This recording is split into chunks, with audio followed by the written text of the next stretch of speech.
బిడ్డల ఆత్మ గౌరవం జేఎస్పీ, బీసీ రాజ్యం కోసం పుట్టిన జేఎస్పీ, బడుగుల రాజ్యం రావాలన్నది జేఎస్పీ, మన బహుజన రాజ్యం తేవాలన్నది జేఎస్పీ. జయ హో జయ హో జేఎస్పీ, జయ హో జయ హో జయ హో జేఎస్పీ, జయ హో జేఎస్పీ.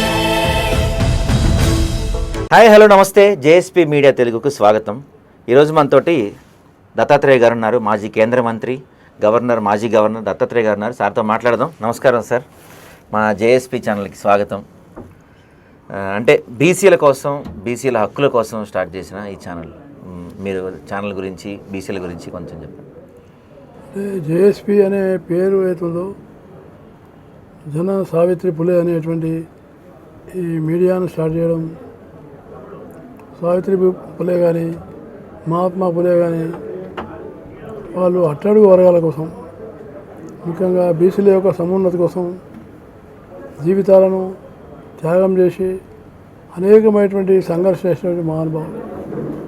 కాబట్టి వాళ్ళు ఆశించినటువంటి ఫలితాలు రావాలంటే ఇంకా ప్రజాబాహుల్యంలో, ముఖ్యంగా వెనుకబడిన వర్గాల్లో ఉన్నటువంటి అనేకమైనటువంటి అత్యంత వెనుకబడిన వర్గాల వాళ్ళు ఉన్నారు.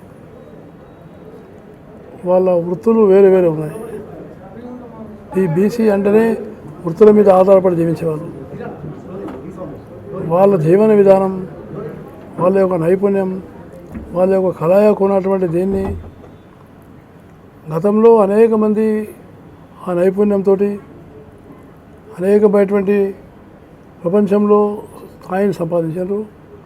వాళ్ళు ఒక అతి పెద్ద స్థాయి కూడా తీసుకొచ్చారు. కానీ ఈ మధ్యలో టెక్నాలజీ వచ్చిన తర్వాత అనేకమైనటువంటి మార్పు వచ్చినాయి. అందువల్ల బడుగు బలైన వర్గాల జీవితాల్లో, ముఖ్యంగా గ్రామీణ ప్రాంతంలో ఉండి ఎవరైతే ఈ చేతి వృత్తులు చేస్తున్నారో వాళ్ళలో ఈ నైపుణ్య స్వభావాన్ని పెంచడానికి, అలాగే ఈ బీసీ వర్గాల్లో ఉన్నటువంటి వాళ్ళకు ఉపాధి కల్పించడానికి ఇది సరైనటువంటి అవగాహన చేయించడం, ఆ వృత్తులను అనేక విధాలుగా ప్రజల్లోకి తీసుకెళ్ళడం. ఎందుకంటే ఈరోజు వీళ్ళకు కూడా మనం నూతనమైన టెక్నాలజీస్, కొత్తగా స్టార్టప్లు తయారు చేస్తున్నారు. వీళ్ళతో కూడా అలాంటి స్టార్టప్స్ పెట్టేసి దీన్ని తెలంగాణలో ఉన్నటువంటి సామాన్యమైనటువంటి చేనేత వస్త్రాన్ని కూడా ప్రపంచంలో తీసుకెళ్లేటువంటి సామర్థ్యం ఉంది. అలాగే అనేకమైనటువంటి అంటే గొర్రెల కాపర్లు కానీ, గీతా కార్మికులు కానీ, మత్స్య కార్మికులు కానీ, వాళ్ళలో ఉన్నటువంటి నైపుణ్యాన్ని ఇంకా పెంపొందించి ఇంకా అనేకమైనటువంటి ఒక అవకాశాలు కల్పించే అవకాశం ఉంది.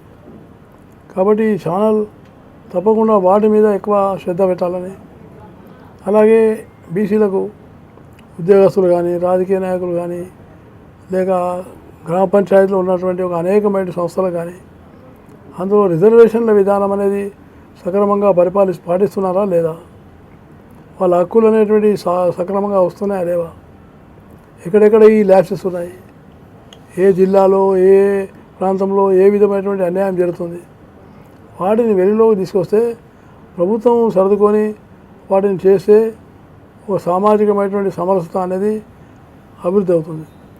అంటే బీసీ ఛానల్ యొక్క ఉద్దేశం సంఘర్షణ చేయాలని కాదు, సమాజంలో ఉన్నటువంటి బీసీలో మార్పును తీసుకురావాలి, వాళ్ళలో చైతన్యం తీసుకురావాలి, వాళ్ళని ఐక్యపరచాలి. కాబట్టి మంచి ఉద్దేశంతో ఈ ఛానల్ ప్రారంభిస్తున్నారు. కాబట్టి నా మనస్ఫూర్తిగా ఈ యొక్క జేఎస్పీ ఛానల్ ప్రజల యొక్క ఛానల్గా మారి ప్రజల యొక్క హృదయాల్లో ఇది అతుకపోయే విధంగా వాళ్ళ అనేకమైనటువంటి విషయాలను మా ఆత్మను ఇక్కడ చెప్తుంది జేఎస్పీ అనేటువంటి ఒక ఛానల్గా ఇది రూపొందించుకోవాలని నేను మనసారా కోరుతూ నన్ను ఈ కార్యక్రమానికి ఆహ్వానించి, అందులో ముఖ్యంగా దీన్ని స్థాపిస్తున్నటువంటి నాయకుడు శ్రీ జాజుల శ్రీనివాస్ గౌడ్ గారు. ఈరోజు ఆయన జన్మదినం. ముందు ఆయన జన్మదినాన్ని శుభాకాంక్షలు తెలియజేస్తున్నాను. ఆయనతో పాటు గుజ్జు కృష్ణ, వీళ్ళిద్దరు కూడా ప్రముఖంగా తెలంగాణ ఉద్యమంలో కానీ బీసీ ఉద్యమంలో కానీ చాలా అనేక విధాలుగా పోరాటాలు చేస్తున్నారు. రాజకీయ నాయకులను అందరినీ కూడా ఐక్యపరిచి సామాజికమైనటువంటి ఒక అనేకమైన ఇష్యూస్ మీద పోరాటాలు చేస్తున్నారు. అటు ఢిల్లీ ప్రభుత్వం మీద, ఇటు రాష్ట్ర ప్రభుత్వం మీద, రెండుటి మీద వాళ్ళు అనేకమైనటువంటి ఒక పోరాటాలు చేశారు. కాబట్టి ఇవన్నీ కూడా ప్రజల్లోకి వెళ్ళాలంటే ఒక ఛానల్ అనేది చాలా అవసరం. కాబట్టి ఆ ఉద్దేశంతో వాళ్ళు ఈ ఛానల్ పెట్టినందుకు నేను వాళ్ళను హృదయపూర్వకంగా అభినందిస్తూ ఈ జేఎస్పీ ఛానల్ ప్రజల ఛానల్గా మారాలని నేను భావిస్తూ ఉన్నాను. సార్, అయితే మనకి స్వతంత్రం వచ్చి దాదాపు 70 సంవత్సరాలు పూర్తవుతుంది. స్వయంగా ప్రధాని మోడీ గారు కూడా బీసీ అయినప్పటికీ ఇంకా మన దగ్గర తెలంగాణలో దేశం మొత్తం కూడా ఇంకా బీసీల పైన చిన్న చూపు, బీసీల వెనకబాటుతనం, ఇది మీరు చెప్పారు టెక్నాలజీ చాలా డెవలప్ అయిందని. ఇంత టెక్నాలజీ డెవలప్ అయింది, ఇంత అప్డేట్ అవుతున్నా ఇంకా బీసీలు ఎందుకు వెనకబాటుతనం వల్ల మిగిలిపోయింది? అంటే దీనికి ప్రధానమైన కారణం విద్య. ప్రభుత్వం ఎన్ని సహాయాలు చేసినా, ప్రభుత్వం ఎంత ఆదుకున్నా, మన వర్గాల్లో ఉన్నటువంటి మనము విద్య అనే దానికి అత్యధికమైనటువంటి ప్రాముఖ్యత ఇవ్వాలి. విద్య వల్ల మనిషి చాలా ప్రభావితం అవుతాడు, చాలా గౌరవాన్ని సంపాదించగలుగుతాడు. కాబట్టి విద్య అనేది ముఖ్యంగా అతి ముఖ్యమైనది. అది సామాన్యమైనటువంటి పేదవాళ్ళని, ఉదాహరణగా అంబేద్కర్ని తీసుకోండి. డాక్టర్ అంబేద్కర్ ప్రపంచానికి గుర్తించగలిగిన దేనివల్ల? ప్రపంచంలో ఉన్నటువంటి అత్యున్నతమైనటువంటి 3 ఆయన డాక్టరేట్ సంపాదించాడు, దళిత వర్గాల నుంచి వచ్చాడు. కాబట్టి ఆ విద్య అనేది దానిలో ఉన్నటువంటి ఒక గొప్ప ఆయుధం. కాబట్టి ఆ విద్యను ముఖ్యంగా ప్రభుత్వం గురుకుల పాఠశాలలు ఉన్నాయి, వాటిలో బీసీ ఏవైతే పాఠశాలలు ఉన్నాయో వాటిలో కూడా అత్యధికమైనటువంటి ప్రాముఖ్యత ఇవ్వాలని నేను ప్రార్థిస్తున్నాను. కాబట్టి వాటికి మౌలిక సదుపాయాలు ఏర్పాటు చేయడం, వాళ్ళకి విద్యను ప్రోత్సహించి మిగతా వాళ్ళతో పోటీపడి ఐఏఎస్లో ఉన్న ఉదాహరణగా తీసుకోండి. ఈనాడు బీసీలో ఇంత పెద్ద జనాభా ఉన్నప్పటికీ 52-56% వరకు ఉన్నప్పటికీ ఐఏఎస్ ఐపీఎస్లో చాలా నగణ్యంగా ఉన్నారు. ఎస్సీ రిజర్వేషన్స్ వచ్చింది కాబట్టి కనీసం వాళ్ళు ఈరోజు ఆ యొక్క ప్రపోర్షనేట్లో ఉన్నారు, కనిపిస్తున్నారు. కానీ ఎక్కడైనా ఏ డిపార్ట్మెంట్లో కానీ బీసీ లేడు. బీసీఓకి ఉన్నటువంటి చీఫ్ సెక్రటరీ మొట్టమొదటిసారి అయింది ఒక ఆయన. కాబట్టి న్యాయమూర్తుల్లో కానీ దేంట్లో కానీ రాణించాలంటే స్వతహాగా కొంచెం విద్య అనేది చాలా అవసరం. అర్హతను మనం సంపాదించుకోవాలి. అర్హత లేకపోతే మనం కాంపిటీషన్లో పోటీ పడలేము. దానికి ప్రధానమైనది విద్య. ఆ విద్యకు రాష్ట్ర ప్రభుత్వాలు, కేంద్ర ప్రభుత్వం ప్రాముఖ్యత ఇవ్వాలని, అప్పుడే మనం పోటీ పడగలుగుతాం. ఎందుకంటే ఇది పోటీ ప్రపంచం. కేవలం మనం అరుస్తూ నేను వెనుకబడ్డానంటే లాభం లేదు. పోటీ పడతాననే తత్వాన్ని పెంచాలంటే ఈ విద్య, నైపుణ్యము ఇలాంటివన్నీ ఇచ్చి ప్రపంచమంతా కూడా ఇవాళ గ్లోబల్ తయారైంది. కాబట్టి ఆ అమ్మాయిలు, అబ్బాయిలు చాలా తెలివిగా చదువుకుంటున్నారు. కాబట్టి తల్లిదండ్రి కానీ సమాజం కానీ వాళ్ళని ప్రోత్సహించి ముందు తీసుకెళ్తే నాకు నమ్మకం ఉంది. బీసీలు కూడా అత్యధికమైన సంఖ్యలో, ఎస్సీలు ఏ విధంగా అయితే ఈరోజు ఐఏఎస్ ఐపీఎస్లో ఉన్నారు, రాజకీయాల్లో ఉన్నారు, ఆ రకంగా వచ్చే అవకాశం ఉంది. దాంతోపాటు ఈ రిజర్వేషన్లు ఏవైతే ఉన్నాయో, మండల కమిషన్ ఇచ్చినటువంటి రిజర్వేషన్ ఏవైతే అమలు చేయాలని చెప్పిందో వాటిని తూచా తప్పకుండా రాష్ట్రాలు అమలు చేయాలి. ఓకే. అయితే సార్, ఇక్కడ తెలంగాణలో ప్రధానంగా మేమెంతో మాకంతా అనే నినాదం చాలా తీవ్రంగా ప్రజల్లోకి వెళ్తుంది. తెలంగాణ ఏర్పడి 12 సంవత్సరాలు అయింది. బీసీలు ఇక్కడ దాదాపుగా మనం ఇందాక అనుకున్నట్టు 56% బీసీలు ఉన్నారు. అయినప్పటికీ తెలంగాణలో బీసీలకు రాజ్యాధికారం ఇంకా అందని ద్రాక్షగానే మిగిలిపోతుంది. అంటే చాలామంది ఏమంటున్నారంటే బీసీలు కులాల పరంగా కలిసి ఉంటున్నారు, బీసీలు ఐక్యం అని చెప్పుకుంటున్నారు, కానీ ఎలక్షన్స్ వచ్చేప్పటికి బీసీలు అందరూ విడిపోతున్నారు. ఏ పార్టీకి వాళ్ళు విడిపోవటం వల్లే బీసీలకు రాజ్యాధికారం దక్కట్లేదు అని అంటున్నారు. మీరేమంటారు సార్? అంటే బీసీలకు రాజ్యాధికారం అనేది వ్యక్తులకు కాదు, సమూహానికి రావాలి. ఉదాహరణగా ఇప్పుడు మన ఉత్తరప్రదేశ్లో సమాజ్వాదీ పార్టీ ఉంది. వాళ్ళు దాదాపు 15 సంవత్సరాలు పరిపాలించారు. ఇప్పుడు అక్కడ అది పూర్తిగా అవసాన దశలో. రిజర్వేషన్లు ఇంతవరకు అమలు చేయలేదు. బీసీల యొక్క రిజర్వేషన్లు అమలు చేయలేవాళ్ళు. కాబట్టి కేవలం వ్యక్తులైనంత మాత్రమే. ఉదాహరణగా బీహార్ ఉంది. బీహార్లో కూడా లాలూ ప్రసాద్ యాదవ్ అంత పెద్ద స్థాయికి పోయాడు. దాదాపు 15-16 సంవత్సరాలు ముఖ్యమంత్రిగా ఉన్నాడు. అక్కడ కూడా ఈ స్థానిక సంస్థల్లో రిజర్వేషన్ లేవు. కాబట్టి ఆ రిజర్వేషన్ చేయడం, ఆ చిత్తశుద్ధి ఉండడం, కాబట్టి ఇది బీసీలోనే ఆధారపడ్డది. ఓకే. ఇది వేరే వర్గాల మీద ఆధారపడలేదు. ఒకటి అన్నిటికన్నా ముఖ్యమైనది బీసీలు ఐక్యంగా ఉండాలి. ఐక్యంగా ఉండాలి. ఆ ఐక్యతను పెంపొందించడానికి ఈ విద్య కూడా ప్రధానమైనది. ఓకే. కేవలము మనము నినాదం ఇచ్చి ఆ నినాదంతో ఏకం చేద్దామంటే కాదు. కింది స్థాయి నుంచి మార్పు తేవాలి. ఇది రాజకీయాలకు అతీతంగా ఉండాలి. ఇది రాజకీయ పరంగా ఉంటే అది అభివృద్ధి కాదు. ఓకే. రాజకీయాలకు అతీతంగా ఉండి సామాజికమైనటువంటి చైతన్యాన్ని తీసుకొని రావాలి. కాబట్టి ఇది విశ్వాసం ఉంది. ఇప్పుడు మారుతున్నటువంటి ఈ పరిస్థితుల్లో ప్రభుత్వాలు కూడా ఆలోచిస్తున్నాయి. వీళ్ళకు సముచితమైన న్యాయం చేయాలా, గౌరవం చేయాలా అనేటువంటిది ప్రభుత్వంలో కూడా ఉంది. కానీ బీసీ సమాజంలోనే ఆ ఐకమత్యం లేదు. ఐకమత్యం అంటే ఉదాహరణగా మన గ్రామ పంచాయతీ ఎన్నికల్లో రిజర్వేషన్ల కంటే అత్యధికమైన సీట్లు బీసీలే గెలుచుకున్నారు. సో అందువల్ల ఆ రకమైనటువంటి ఐకమత్యం అనేది చాలా అవసరం. ఐకమత్యంతో పాటు వాళ్ళకు రాజకీయ చైతన్యం కల్పించాలి. బీసీ చైతన్యం వేరు. అంటే ఇక్కడ సార్ ఐకమత్యం ఉండాలి అంటున్నారు, కానీ ఏం జరుగుతుందంటే పార్టీలు ఎవరైతే కొంత ఇప్పుడు సపోజ్ ఒక జార్జ్లు గారు లేకపోతే ఇంకెవరైనా బాగా బీసీల కోసం కష్టపడుతుంటే కొన్ని పార్టీలు వాళ్ళని డైవర్ట్ చేసేస్తున్నాయి, వాళ్ళని లాగేసుకుంటున్నారు. ఒక్కొక్క పార్టీ ఒక్కొక్కరిని లాగేసుకొని ఉద్యమాన్ని క్యాప్చర్ చేసేసి మీరన్న ఐక్యత దెబ్బతీసే ప్రయత్నం జరుగుతుంది. ఇలా ఐక్యత లేకుండా ఇలానే కంటిన్యూ అయితే మరి అధికారం అనేది దాదాపు అసాధ్యం అవుతుంది కదా సార్. ఉద్యమ నాయకులు ఎవరికి స్వార్థం అనేది ఉండకూడదు. స్వార్థం లేనివాడు ఎవరికి లొంగే పరిస్థితి లేదు. కాబట్టి ఉద్యమ నాయకుడు ఎప్పుడు కూడా ఆ రకంగా ఎవడో పిలిస్తే నేను పోతాననేటువంటి వాడు ఉద్యమ నాయకుడు కాలేడు. కానీ ఇవాళ వైపు అందరూ ఏదో ఒకటి ఆశించే ఉద్యమం చేస్తున్నారు కదా. ఆ ఉద్యమం ఆశించి చేయకూడదు. ఉద్యమం అని నేను చెప్పాను కదా, ఈ సమాజం మహాత్మా పులే గారు ఏం ఆశించలే, డాక్టర్ అంబేద్కర్ కూడా ఆశించలే. చివరికి ఆయనే రాజకీయ పార్టీ పెట్టినాడు.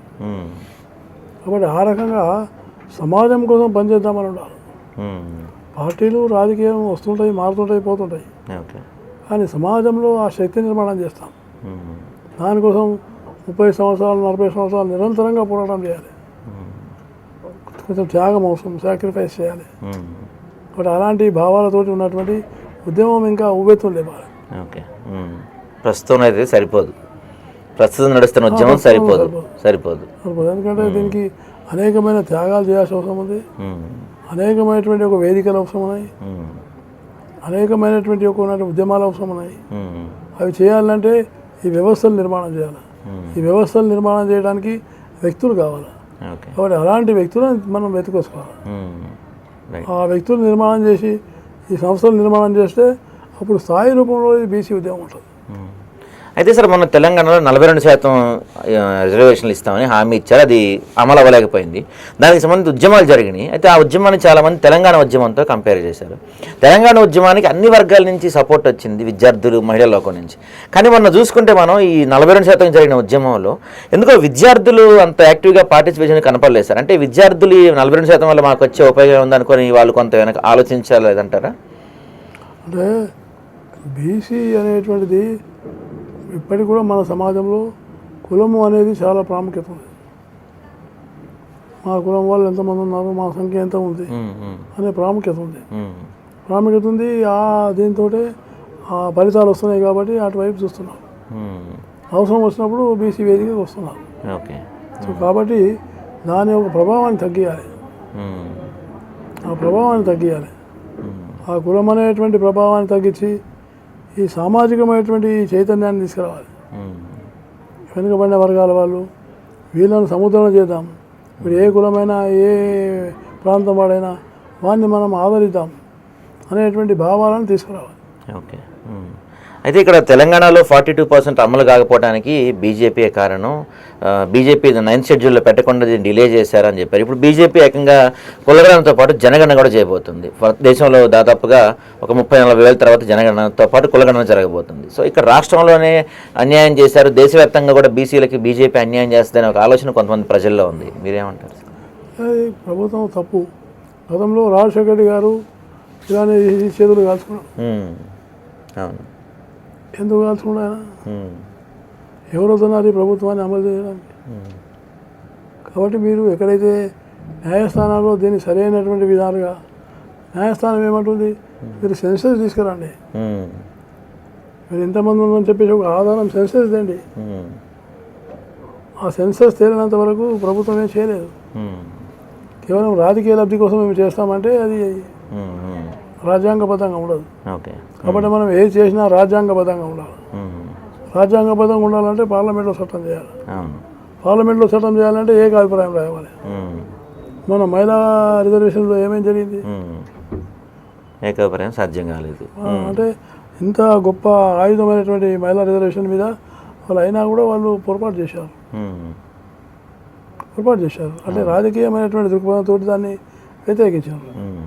కాబట్టి 42% రిజర్వేషన్ కూడా అది వాళ్ళు నిలబడదని వాళ్ళకి తెలుసు. ఓకే. ఉమ్. న్యాయస్థానంలో నిలబడదని వాళ్ళకి తెలుసు. ఉమ్.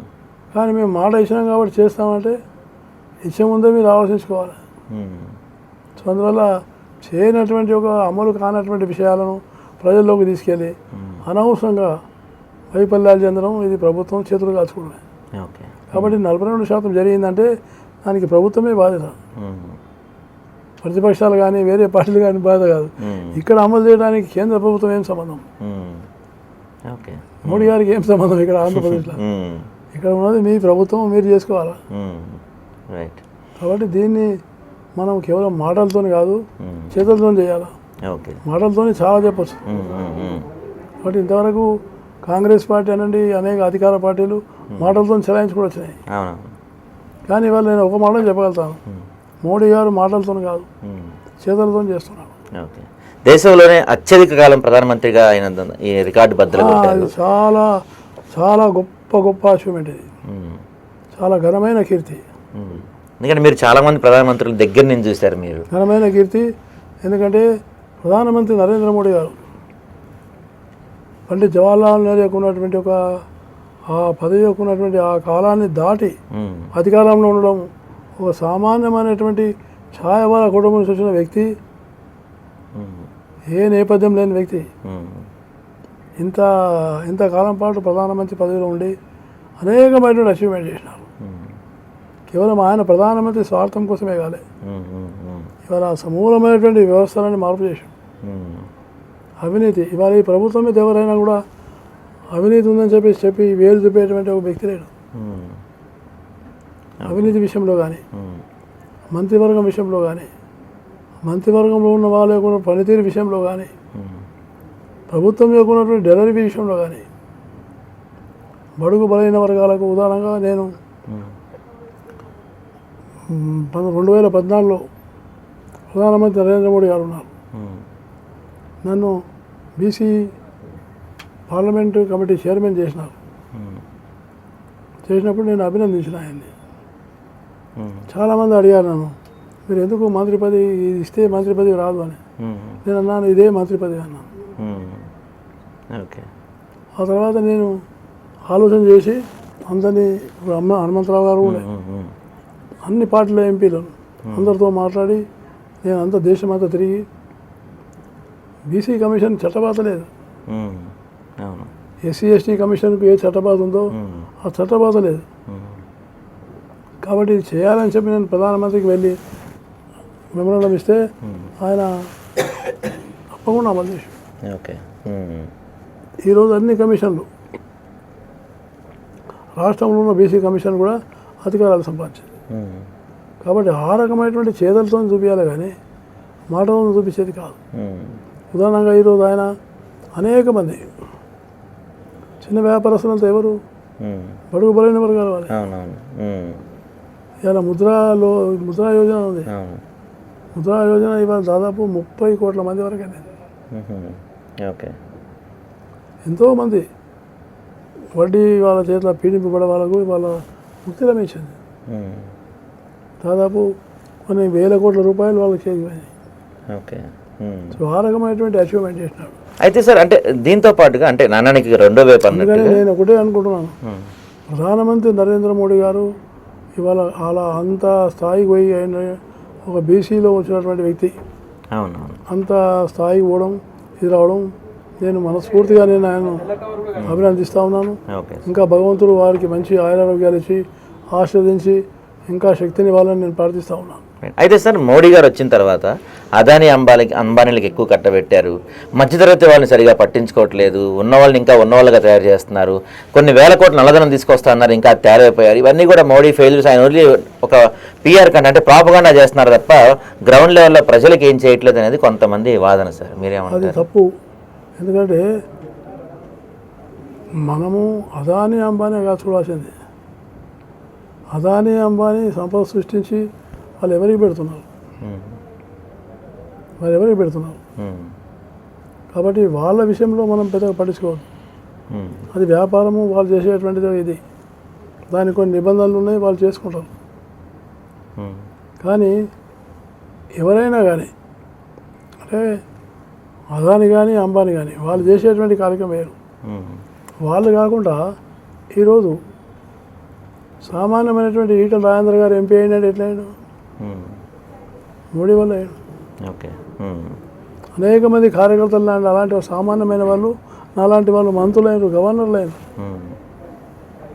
కాబట్టి మనం కేవలం అదాని అంబానీని చూపించి మేము ఏదో సాధిస్తామంటే కాదు.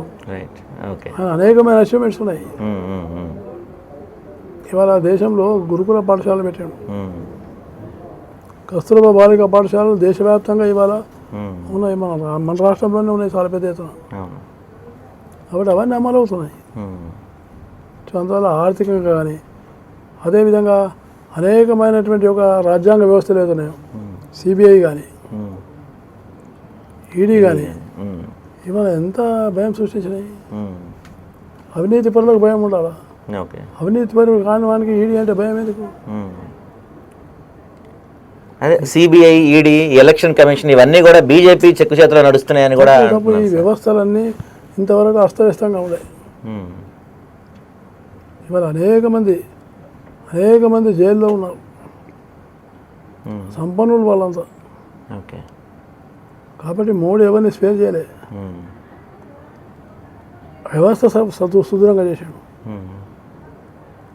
ఇది రాజ్యాంగం అవసరం. ఇది అనవసరంగా దాన్ని వక్రీకరిస్తున్నారు. కానీ సిబిఐ కానీ ఈడీ కానీ లేక అనేకమైనటువంటి ఒక ఎలక్షన్ కమిషన్ కానీ బెంగాల్లో ఏంటి అంత పర్సంటేజ్ ఎలక్షన్లో ఓటింగ్ అయింది చరిత్రలో కదా. అలాంటి ఎలక్షన్ కమిషన్ని మీరు అప్రతిష్ట పాలు చేస్తారా? ప్రజాస్వామ్యంలో ఎలక్షన్ కమిషన్ తమిళనాడులో ఎవరు గెలిచారు? బీజేపీ కదా. తమిళనాడులో కొత్త పార్టీ వస్తే టీవీకే పార్టీ. కాబట్టి ఎలక్షన్ కమిషన్ సమర్థవంతంగా పనిచేస్తుంది. ఈడీ పనిచేస్తుంది, సిబిఐ పనిచేస్తుంది. వ్యవస్థలను సుదృఢం చేయాలి. కాంగ్రెస్ పార్టీ పరిపాలనలో వ్యవస్థలన్నీ అవినీతిపరమైనవి, దోపిడీదారులైనవి. వాటన్నింటిని అంతం చేసినటువంటి ఒక గొప్ప దురదీక్ష ప్రధానమంత్రి మోడీని. ఆయన వ్యవస్థలను మార్చాలని వచ్చాడు. లేకపోతే ప్రజలు ఆయనను మూడవసారి ప్రధానమంత్రి చేయడమైంది. సో అందువల్ల మోడీని కేవలం వ్యతిరేకిస్తామంటే కాదు. మీ ఆల్టర్నేటివ్ ఏంది మీరు చెప్పండి. మీ ఆల్టర్నేటివ్ లేదు. సో అందువల్ల మనం రెండు విషయాలు ఆలోచన చేయాలి. ప్రజలు ఇంత పెద్ద ఎత్తున ఓటింగ్లో పాల్గొని ప్రజలు బీజేపీకి ఇవాళ పట్టం కడుతున్నట్టే కారణం ఏంటి? కేవలం మోడీని, అమిత్ షాని మేము బదనాం చేస్తామంటే కాదు. అది ఇక్కడ వ్యవస్థలు ఉన్నాయి. ఆ వ్యవస్థలు సుదృఢంగా ఉన్నాయి. కాబట్టి ఎవరు స్పేర్ కాదు. బెంగాల్లో ఏమైంది ఈరోజు చెప్పండి? ఎంత అవినీతి జరిగింది? ఎవరైనా స్పేర్ చేసిందా? సిబిఐ చేయలే, ఈడీ చేయలే. ఎంపీలను, ఎమ్మెల్యేలను కూడా లోపలేసింది, మంత్రులను లోపలేసింది. సో అందువల్ల ఇక్కడ కూడా ఆంధ్రప్రదేశ్లో కూడా అనేకమైనటువంటి ఒక దీనిలో ఈడీ అంటే ఆ రెస్పెక్టబిలిటీ సంపాదించింది. కానీ దాన్ని అప్రతిష్ట పాలు చేయడానికి వీళ్ళు ప్రయత్నం చేస్తున్నారు. Right sir. ఫైనల్గా అంటే మీరు వాజ్పేయి గారిని దగ్గర నుంచి చూశారు, మోడీ గారిని దగ్గర నుంచి చూశారు. ఇద్దరిలో ఎవరు పవర్ఫుల్? ఇద్దరిలో తేడాలు ఏంటంటే ఏం చెప్తారు? అంటే ఎవరి కాలంలో వాళ్ళు ఆ అనుకూలమైన పరిస్థితి నిర్మాణం చేసినారు. వాజ్పేయి గారు 23 పార్టీలతో కలిసి ప్రభుత్వం చేయడం చాలా గొప్ప అంశం. ఆ 23 పార్టీలు పెట్టుకొని ఆయన ఎక్కడ కూడా అభివృద్ధిలో వెనుకబడలే. ఇవాళ అన్ని రహదారుల నిర్మాణం ఏంటంటే వాజ్పేయి యొక్క ఉన్నటువంటి ఆలోచన. కాబట్టి వాజ్పేయి ఆయన ఒక సంఘీభావంతో సమైక్య భావంతో ప్రేమ ఆత్మీయతతో అందరినీ కలుపుకొని పరిపాలించాడు. ఇక్కడ మోడీ గారు ఏంటంటే ఒక దృఢదిశతోటి నాకు ఈ అచీవ్మెంట్స్ కావాలి,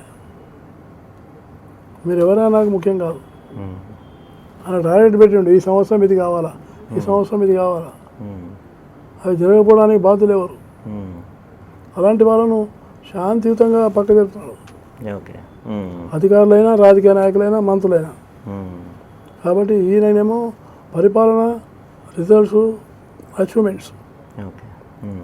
ఆయనేమో ప్రభుత్వాన్ని సుస్థిరంగా ఉంచి అభివృద్ధిని స్థాయి రూపంలో తీసుకెళ్ళడానికి ఆయన.